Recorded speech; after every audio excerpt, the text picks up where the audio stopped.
Last এপিসোডে আমরা দেখেছিলাম তারা একদিন আগেই তাদের ফাইনাল কম্পিটিশন স্টার্ট করে দিয়েছে, আর এই কম্পিটিশনে শাইয়ানও পার্টিসিপেট করেছে। আর যখনই এই কম্পিটিশন স্টার্ট হয় তখনই শাইয়ানের এক নিউ লাইফ স্টার্ট হয়ে যায়। প্রথমে তো সবকিছুই সঠিক চলছিল, কিন্তু কিছু সময় বের হতেই তার স্ট্রাগল শুরু হয়ে যায়, যার জন্য আমরা রিয়েল ওয়ার্ল্ডেও শাইয়ানকে ধ্যানে বসে স্ট্রাগল করতে দেখতে পাই। এই এপিসোডের শুরুতে কেউ বলে, শ্যানশু সম্পর্কে এমন কি আছে যার জন্য আপনি তার প্রতি এত বেশি আগ্রহী হয়ে আছেন?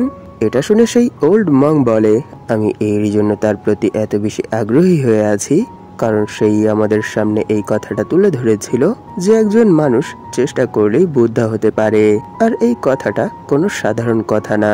এরই জন্য আমি দেখতে চাই যে যেই পার্সন এরকম কথা বলতে পারে সে এই ইলিউশন ওয়ার্ল্ড কি করে কমপ্লিট করে। এইসব শুনে শিদাউনের মাস্টার বলে, আমার মনে হয় সে এখানে শুধু ব্লাফ করছিল যাতে করে সে এখানে অ্যাটেনশন পেতে পারে, তাই আমার মনে হয় না আমাদের এই কথাটাতে এত বেশি গুরুত্ব দিতে হবে। তখনই সেখানে র্যানের মাস্টার বলে, এই ফাইনাল কম্পিটিশনে যারা যোগ দিয়েছে তারা সবাই প্রথমে তাদের সেক্টে জয়েন হওয়ার জন্য নিজের ঘর বাড়ি এবং ফ্যামিলি সবকিছুই ত্যাগ করেছে। এরপরই তারা বুদ্ধের জন্য নিজের জীবনকে উৎসর্গ করে দিয়েছে। আর এরকমটা সেই পার্সনরাও করেছে যাদের প্রথমে বুদ্ধ সম্পর্কে কোনো ধারণাই ছিল না, এমনকি তাদের ফ্যামিলির কোনো মেম্বারও কোনো ধরনের কোনো বুদ্ধিস্ট সেক্টের সাথে জড়িত ছিল না। তাই আমার মতে যারা এই জীবনে এত বড় এক স্যাক্রিফাইস দিয়েছে তারা পরপর যতগুলো জীবনেই জন্মাক না কেন প্রতিবারই তাদের ফার্স্ট চয়েস বুদ্ধাকে সার্ভ করা হবে। তাই আমার মনে হয় না বুদ্ধার জন্য যাদের হার্ট পিওর হবে তারা কখনোই এই কম্পিটিশনে হারতে পারবে। কিন্তু যদি এখানে আপনারা একবার শ্যানশুর ইলিউশন ওয়ার্ল্ডের দিকে তাকান তাহলে আপনারা দেখতে পারবেন যে সে প্রায় তার ইলিউশন ওয়ার্ল্ডে 20 বছর কাটিয়ে ফেলেছে। এরপরও সে বুদ্ধিস্ট রিলেটেড কোনো মন্দির অথবা কোনো সেক্টে জয়েন হয়নি। এতে এই জিনিসটা বোঝা যাচ্ছে যে তার মন সত্যি অনেক ভারী আর অনেক বেশি জটিল। এইসব শুনে সেই ওল্ড মং বলে, তাড়াহুড়া করার কোনো দরকার নেই, এটা তো কেবলমাত্র শুরু। মাস্টার শ্যানশু তো ওনার এই লাইফ কেবলমাত্রই শুরু করেছে, তাই আমার মনে হয় না আমাদের এই বিষয়ে ভাবার তেমন কোনো প্রয়োজন আছে। আমার তো মনে হয় তিনি অনেক আগেই আমাদের এই জীবনের 8টা কষ্টকে উপভোগ করে ফেলেছে। এই জন্য হয়তো তিনি এখানে আমাদের এই ইলিউশনের মধ্যে সাধারণ মানুষের জীবন কাটিয়ে তাদের জীবন এক্সপিরিয়েন্স করার চেষ্টা করছে। আর এমনিতেও আমরা এটা বলতে পারবো না যে যদি তিনি বুদ্ধিস্ট সেক্ট অথবা মন্দিরে জয়েন না হয় তাহলে তিনি এই কম্পিটিশনে উত্তীর্ণ হতে পারবে না। তিনি সাধারণ জীবন কাটিয়েও এই কম্পিটিশন থেকে জিতে বের হতে পারবে, কারণ এই কম্পিটিশনটা তো পুরোপুরি ধৈর্য আর এক্সপিরিয়েন্সের খেলা। তখনই আমরা শাইয়ানের সেই ইলিউশন ওয়ার্ল্ডের ভেতরের সিন দেখতে পাই, যেখানে তাকে এক ফরেস্টের মধ্যে এনে ছেড়ে দেওয়া হয়েছে। আর সেই সময় শাইয়ান ভাবছিল, ধেত্তেরি, আমি বুঝতে পারছি না যে এখনো কেন আমি আমার সিস্টেমকে আমার সামনে অ্যাপিয়ার করতে পারছি না, এমনকি কিউনারের সাথেও কোনো ধরনের কোনো যোগাযোগ করতে পারছি না। শুধু এটাই না, আমি তো এখানে আমার কোনো মার্শাল আর্টও ইউজ করতে পারছি না। আর সেখানে তাকে সেই ফাঁকা জায়গায় ছেড়েই তারা সেখান থেকে চলে যায়। এইসব দেখে শাইয়ান ভাবছিল, শিট, আমি তো এখন এখানে কিছুই বুঝতে পারছি না যে আমি এই ট্রায়াল কি করে কমপ্লিট করব। এইসব বলে সে সেখানে ভাবছিল, কিছু বছর আগেই আমার বোন মারা গেছে, আর তার মৃত্যুর কিছু সময়ের মধ্যেই আমার বাবাও মারা গেছে, আর আজ এই বৃষ্টির রাতে আমার মায়েরও আবার বিয়ে হয়ে যাচ্ছে। এরই জন্য তিনি আজ আমায় এখানে একা রেখেই ওনার নতুন স্বামীর সাথে থাকতে চলে যাচ্ছে। আমি জানি যে এই সব কিছুই শুধুমাত্র এক ইলিউশন, কিন্তু এরপরও কেন জানি না আমার এটা মনে হচ্ছে যে তাদের সাথে সম্পর্ক আমার যুগ যুগ ধরে ছিল। এরই জন্য আমি না চাইতেও অনেক বেশি দুঃখী হয়ে যাচ্ছি। আমি জানি না এখন এই সব কিছু আমি কি করে হ্যান্ডেল করব, কারণ আমি যতই ঠিক করার চেষ্টা করি ততই সবকিছু বিগড়ে যায়। আর ধীরে ধীরে আমার উপর জীবনের এত বড় বোঝ চলে আসছে যেটা আমি এখন আর কোনোভাবেই সহ্য করতে পারছি না। এইসব ভেবেই সে সেখানে বলে, ও আমি এখন বুঝতে পারছি যে এই সব কিছুর মাধ্যমে এখন আমাকে এটা বোঝানোর চেষ্টা করছে যে জীবনের মূল কষ্টটা কি।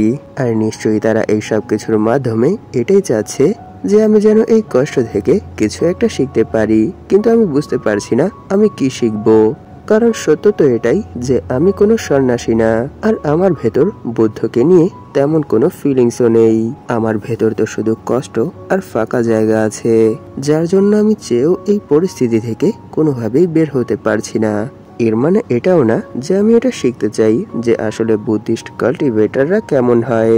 আমি তো শুধু কোনোভাবে এই প্রবলেম থেকে বের হতে চাই। সে যখন এই সব কিছু বলছিল তখনই সেখানে তার কুকুরটাও নিচে পড়ে মরে যায়।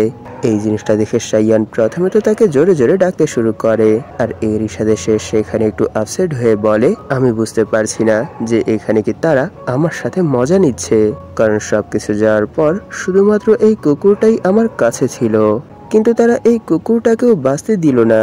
এইভাবেই কোনোভাবে তার এই প্রথম লাইফ কেটে যায়। আর তার দ্বিতীয় লাইফে দুজন পার্সন এক খাটের সামনে বসে বলছে যে ইয়াং মাস্টার জন্মের পর থেকেই অনেক বেশি অসুস্থ। আমার মনে হয় না তিনি বেশি দিন বাঁচতে পারবে, কিন্তু যদি কোনোভাবে বেঁচেও যায় এরপরও আমার মনে হয় না তিনি নরমালি অন্যান্য মানুষের মতো নিজের জীবন কাটাতে পারবে।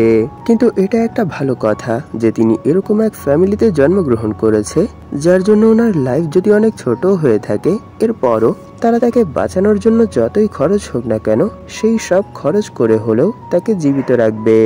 আর এই বডিতে কিছু বছর পর সাইয়ান যখন বড় হয়ে যায় তখন সে বিছানায় বসে ভাবছিল, সত্যি এই শরীরটা অনেক খারাপ, যার জন্য আমি বিছানা ছেড়ে কোথাও যেতে পারি না, এমনকি আমার দরকারি কাজগুলো আমি নিজে থেকে করতে পারি না। আমি জানি না যে কেন এই জীবনগুলো আমার কাছে এত বেশি দীর্ঘ আর অস্বস্তিকর মনে হচ্ছে, যার জন্য আমার এই জীবনে সত্যিই অনেক খারাপ লাগছে। এর মানে কি যত সময় পর্যন্ত আমি বুদ্ধ ধর্ম গ্রহণ করব না তত সময় পর্যন্ত আমাকে এভাবেই সাফার করতে হবে, আর আমি এই ওয়ার্ল্ড থেকেও কখনো বের হতে পারবো না। তখনই সে সেখানে আবার কাশতে কাশতে বলে, সত্য তো এটাই যে আমি কোনো বুদ্ধিস্ট কাল্টিভেটর না, আমি একটা ইভিল কাল্টিভেটর। আর আমার মন সব সময় এভাবেই কাজ করে যে যদি কেউ আমার সাথে অন্যায় করে তাহলে আমি ততক্ষণ পর্যন্ত তার বদলা নেওয়ার অপেক্ষা করি যতক্ষণ পর্যন্ত সঠিক সময় চলে না আসে, আর সব শেষে আমি কোনো না কোনো ভাবে বদলা নিয়েই নেই। কিন্তু বুদ্ধিস্ট কাল্টিভেটররা পুরোপুরি ভিন্ন হয়, তাই আমি তো এমনি এমনি আমার ধর্মকে ত্যাগ করতে পারবো না। তাই এখানে আমি যদি বৌদ্ধ ধর্ম সম্পর্কে সবকিছু বুঝেও যাই এরপরও আমি কখনোই বৌদ্ধ ধর্ম গ্রহণ করব না। না, আমি কোনোভাবেই এটা করতে পারবো না। তখনই আমরা সাইয়ানের তৃতীয় লাইফ দেখতে পাই, যেখানে সে অনেক বেশি গরিব ছিল, আর এই সময় সে এক স্টোরের পাশে বসেই ভিক্ষা করছে। আর এরপরই আমরা তার চতুর্থ লাইফ দেখতে পাই, যেখানে সে অন্ধ ছিল।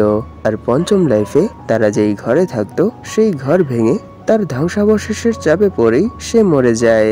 আর ষষ্ঠ লাইফে সে পানির উপর দিয়ে দৌড়চ্ছে। আর এই সময় আশেপাশে অনেক বৃষ্টি হচ্ছে, তখন সে নিজের এই জীবনের উপরই ধিক্কার দিয়ে ভাবতে শুরু করে, ধত্তেরি, আমি বুঝতে পারছি না যে এখনো কেন এই জীবনগুলোর কষ্ট শেষ হচ্ছে না, আমাকে তো এগুলো সত্যি ক্রাশ করে ফেলছে। এর মানে কি বুদ্ধিস্ট কাল্টিভেটররা সাধারণ মানুষদেরকে এত ছোট আর এত তুচ্ছ মনে করে? এরকমটা কেন? এটা কি এখন একটু বেশি হয়ে যাচ্ছে না? আমি জানি বৌদ্ধ ধর্ম মানুষকে এটা শেখায় যে জীবন কত কষ্টকর, কিন্তু এর মানে এই না যে তারা মানুষদেরকে এত বেশি নিকৃষ্ট করে তুলবে আর তাদের জীবনে কোনো খুশির মোমেন্টই দেবে না, শুধু দুঃখ আর দুঃখ। আমি তো এখন বারবার এইসব কিছু ফিল করতে করতে একেবারে অধৈর্য হয়ে গেছি। তখনই আমরা দেখতে পাই কেউ তাকে অনেক হালকা ভাবে ডাকছে, আর সে এই সময় এক অন্ধকার সিঁড়ি দিয়ে অনবরত দৌড়ে নিচে নামছে আর ভাবছে, কেন তারা আমাদের জীবনকে এত তুচ্ছ করে কেন দেখছে?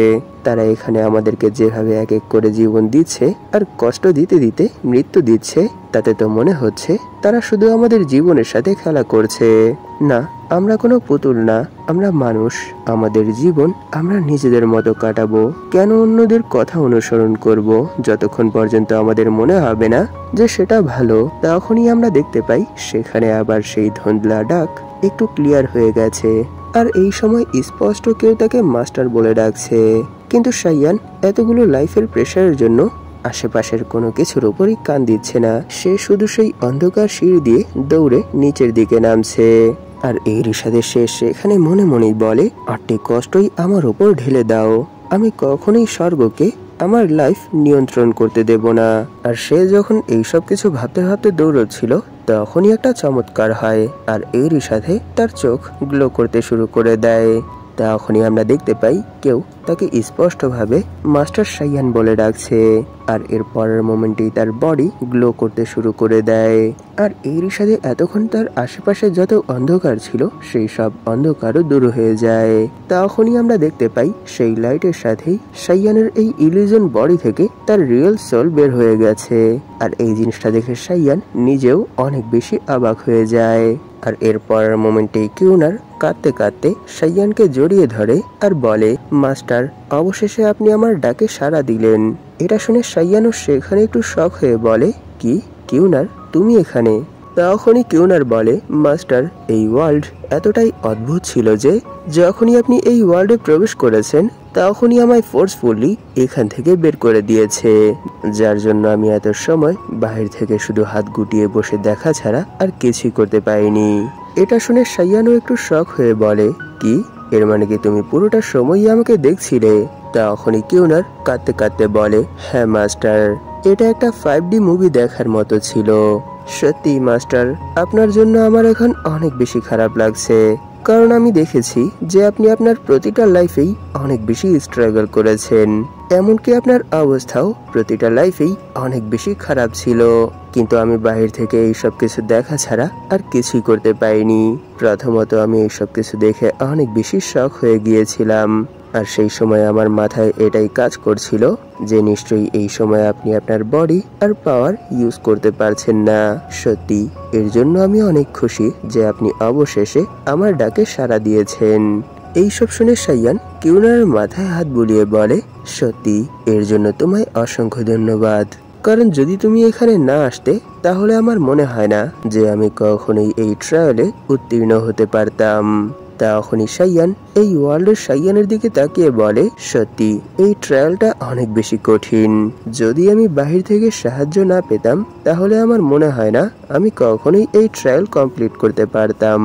এমনকি যদি আমি এখানের এই 8 ডিফিকাল্টি সম্পর্কে সবকিছুই জানতাম, এরপরও আমার মনে হয় না আমি নিজে থেকে কখনোই এই ট্রায়াল কমপ্লিট করতে পারতাম, কারণ আমার বুদ্ধিস্ট কাল্টিভেটরদের সম্পর্কে যতই ধারণা থাক না কেন আমি কখনোই তাদের রাস্তায় যেতাম না আর তাদেরকে ফলো করতাম না। আমি সব সময়ই আমার নিজের তৈরি পথে চলতাম। এই কারণেই যখন আমি আমার রিয়েল ওয়ার্ল্ডে ছিলাম তখন আমি যেই বুদ্ধিস্ট টেম্পলে কিছু সময় স্পেন্ড করেছিলাম সেই টেম্পলের মাস্টার সব সময় আমার অনেক প্রশংসা করত, কিন্তু তিনি কখনোই আমাকে মং হওয়ার উপদেশ দেয়নি, কারণ তিনিও এটা দেখেছে যে আমার ব্রেন যতই ভালো হোক না কেন আমি কখনোই নিজেকে নিজের থেকে আলাদা করতে পারিনি। সেখানের মহল অনুযায়ী আমি সবসময় সেই কাজগুলোই করতাম যেই কাজগুলো আমার করার ইচ্ছে হতো, আর সেই সময় আমি সেখানেও এরকম কোনো কিছুই ত্যাগ করিনি যেগুলো ত্যাগ করলেই একজন পার্সন বুদ্ধের পথে চলতে পারে, এমনকি এক বুদ্ধিস্ট কাল্টিভেটর হতে পারে। তখনই সে কিউনারকে বলে, বাহিরের সেই বোকা মংগুলো খুব ভালো করেই জানে যে তারা আমাকে কিভাবে শাস্তি দিতে পারবে আর এরই সাথে আমাকে স্মৃতির জালে ফেলে কষ্ট দিতে পারবে, কিন্তু এখন কিউনার, যেহেতু তুমি এখানে চলে এসেছো তাই প্রথমত তোমাকে এর জন্য অসংখ্য ধন্যবাদ, আর দ্বিতীয়ত আমি সেই ইডিয়েটগুলোকে আরো ভালোভাবে বোকা বানাতে পারবো। আর এইখানে তারা আমাকে এভাবে এই জন্যই ফাঁসাতে পেরেছে, এর কারণ আমি এর জন্য তৈরি ছিলাম না, কিন্তু নেক্সট টাইম আমি সবগুলো সিচুয়েশনের জন্যই পুরোপুরি তৈরি থাকবো।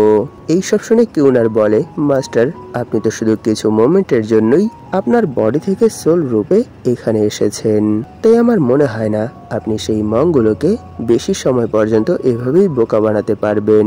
এটা শুনে সাইয়ান বলে, না না, আমার জন্য এতটুকুই যথেষ্ট, কারণ এই ওয়ার্ল্ডের মধ্যে বুদ্ধিস্ট কাল্টিভেটররা এটাই শেখায় যে জীবন কতটা কঠিন, তারা জীবনের সব ডিফিকাল্টিকে মানুষের সামনে তুলে ধরে, আর এই সব কিছুর মাধ্যমেই তারা মানুষকে নিজের জীবন বুদ্ধির প্রতি উৎসর্গ করে দেওয়ার জন্যই মোটিভেট করে, আর এই সব কিছুর মাধ্যমেই তারা মনুষ্যত্বকে অন্য একটা লেভেলে নিয়ে যায়। কিন্তু এখন যেহেতু এই ইলিউশন ওয়ার্ল্ডের সাইয়ানের বডির ভেতর থেকে তার সোলই বের হয়ে গেছে, তাহলে তারা কাকে পথ দেখাবে আর কাকে কষ্ট দেবে।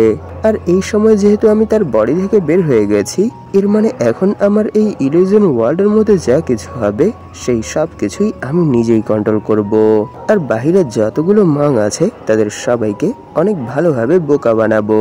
তারা এখানে যে কম্পিটিশনটা রেখেছে, এই কম্পিটিশনের মূল টপিকই হলো জীবনের 8টি ডিফিকাল্টি আর মৃত্যুর পরের 8টি ডিফিকাল্টি। আর এই ওয়ার্ল্ডের মধ্যে যা কিছু হচ্ছে সেই সব কিছুই প্রি প্ল্যান করা আছে, তাই আমরা কখনোই এই সব কিছু বদলাতে পারবো না। যেগুলো লেখা আছে সেগুলো তো হবেই, তাই এখন আমাকেও শুধু তাদের প্ল্যান মোতাবেকই কাজ করতে হবে। আর এই জিনিসটা দেখাতে হবে যে যা কিছু হচ্ছে সেই সব কিছুই ন্যাচারালি হচ্ছে।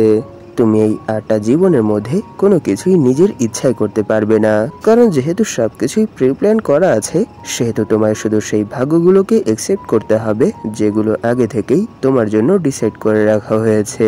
কিন্তু এই সময় আমার ভাগ্য আমার হাতের মুঠোয় আছে। এখন আমি চাইলে তাদের ইচ্ছে মতো নিজের জীবন কাটাতে পারবো, অথবা নিজের ইচ্ছা মতো নিজের জীবন কাটাতে পারবো। এখানে রিয়েল বা ফেক সবকিছুই অর্থহীন, শুধু একমাত্র আমিই বাস্তব। তাই এখন এখানে যা কিছু হচ্ছে সবকিছুই যদি বৃথা হয়ে থাকে, তাহলে আমার মনে হয় না এখানে আমার আর বেঁচে থেকে কোনো লাভ হবে।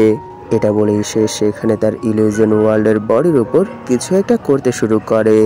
তখনই সিন আবার বাইরে শিফট হয়, যেখানে শিদাউনের মাস্টার বলে অলরেডি 6টা জীবন সে কাটিয়ে ফেলেছে, এরপরও তার ভেতর কোনো কিছুরই ভূত জ্ঞান আসেনি। এরই জন্য এখন তো আর আমার মনে হচ্ছে না যে সে এই ট্রায়াল কখনোই কমপ্লিট করতে পারবে, কারণ সে এই ওয়ার্ল্ড সম্পর্কে এখনো কিছুই বুঝতে পারেনি। এখনো সে বিভ্রান্তর মধ্যেই আছে। তখনই পাশ থেকে ওল্ড মং বলে, সত্যি আমি ভেবেছিলাম শ্যানসু সবার থেকে আলাদা হবে, কিন্তু এখন তো তার পারফরমেন্স দেখে মনে হচ্ছে যে সেও একটা অর্ডিনারি পার্সন। সত্যি আমি এখানে ডিসঅ্যাপয়েন্ট হয়েছি। তখনই র্যানের মাস্টার বলে, 1 মিনিট অপেক্ষা করুন। অ্যাবট, আপনার কি দেখে এটা মনে হচ্ছে না যে শ্যানসু তার ইলিউশন ওয়ার্ল্ডের মধ্যেই ভেঙে পড়ছে? তখনই সেই ওল্ড মং বলে, বুদ্ধ ধর্ম অনুসরণ করার জন্য একজন মানুষের কাছে অবশ্যই একটা স্থির মন থাকা দরকার, কিন্তু আমি এই ট্রায়ালে ওনার মধ্যে এরকম কিছুই দেখিনি। যদিও তিনি মানব জীবনের 8টি কষ্ট সম্পর্কে জেনেছে, কিন্তু এর পরও। আর পাশ থেকে শিদাউনের মাস্টার বলে, সত্যি সে এই ট্রায়ালের মধ্যে 6টা জীবন কাটিয়ে ফেলেছে, এরপরও সে একটা জীবনের মধ্যেও এই জিনিসটা দেখায়নি যে সে বুদ্ধ ধর্মকে বেছে নিয়েছে। আর সেখানেই র্যানের মাস্টার বলে, কিছুক্ষণ আগেই আমরা দেখেছি যে তার বডি ইলিউশন ওয়ার্ল্ডের মধ্যে ধীরে ধীরে ভেঙে যাচ্ছে। তখনই আমরা সেই কম্পিটিশনের মধ্যে সাইয়ানকে দেখতে পাই। সে এখনো সেই পজিশনের মধ্যেই ধ্যান ধরে বসে আছে। আর এর পরের মোমেন্টেই আমরা তার আঙুল হালকা একটু নড়তে দেখতে পাই। আর এই জিনিসটা সেখানের কেউ নোটিশ করতে পারে না। আর এর পরের মোমেন্টেই সাইয়ানের চারপাশে পিঙ্ক অরা রিলিজ হতে শুরু করে। আর এরই সাথে সে সেই ট্রায়াল কমপ্লিট করে ফেলে। এই সব দেখে তারা সেখানে অনেক বেশি শক হয়ে যায়, কিন্তু সেখানে র্যানের মাস্টার এইসব দেখে আর কিছুই বলতে পারে না।